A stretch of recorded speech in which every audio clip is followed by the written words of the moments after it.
Halo semuanya, kembali lagi bersama saya Madianto. Kali ini kita akan membahas tentang kesederhanaan demi masa depan. Dunia dengan keseimbangannya mengharuskan kita melihat berbagai fenomena kestabilan di sekitar kita. Panjang atau pendek, kurus atau gendut, keindahan atau kejelekan, dan hal lainnya yang dengan mudah kita sebut dalam keseharian. Itulah dunia, sehingga tidak ada alasan bagi kita untuk mengklaim ketetapan Tuhan adalah perkara yang menyesakkan dada.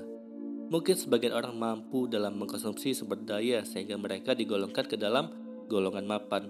Ada juga golongan yang merupakan sisi terbalik dari golongan mapan ini. Golongan yang serba susah untuk bisa memanfaatkan apa yang disediakan alam untuk mereka. Penjelasan ini tidak untuk mengajarkan kita bagaimana benar-benar tahu dengan pelajaran dua sisi mata uang. Namun satu hal yang sering sama-sama kita rasakan saat ini adalah ketika kita memiliki selembar uang 100 ribu. Ingin rasanya kita memiliki lembaran kedua, ketiga, dan kesekian. Memang inilah sifat alami manusia. Rasa tidak puas dan selalu ingin menambah aset hidup menjadi cambuk yang memaksa kita untuk terus bekerja keras sepanjang hari, sepanjang kilometer, dan sepanjang cuaca. Poin utamanya adalah kemapanan hidup dan tidak dapat hindari walaupun kita tidak tahu pada suasana kerajaan Hindu di masa lampau. Kita sendirilah yang membentuk sistem kasta di dalam kehidupan kita. Ada golongan si penasehat, si kaya, si miskin, dan si pekerja keras. Golongan yang paling ekstrim terlihat adalah si kaya dan si miskin. Sedangkan dua golongan lainnya secara alamiah melebur ke dalam si kaya dan si miskin. Memang tidak ada dosanya seseorang menjadi kaya dan tidak ada hinanya seseorang menjadi miskin. Kesalahan itu terletak pada rasa ketidakpuasan yang ada di dalam hati. Jika penyakit ini sudah ada di dalam hati si kaya ataupun si miskin, maka apapun urusannya, maka tidak akan pernah selesai.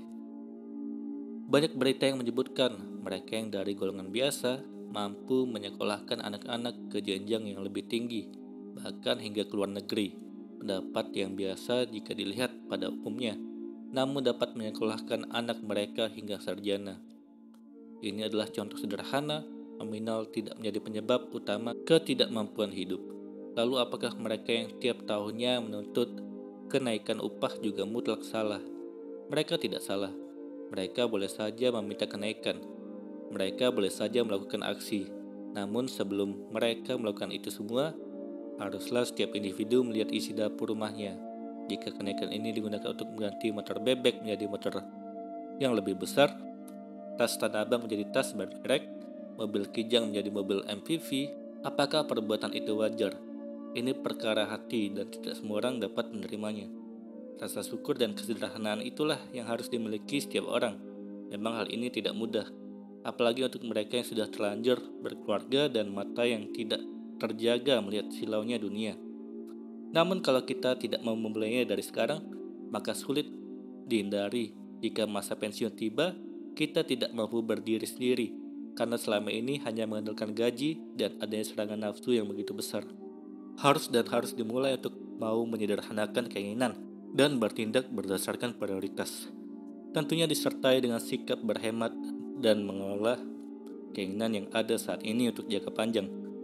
Sebab mau tidak mau, suka atau tidak suka, setiap pekerja akan pensiun kalau ikatan kerja sudah tidak ada.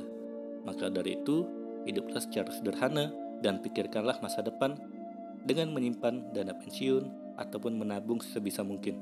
Semoga ini bermanfaat. Sekian dan terima kasih.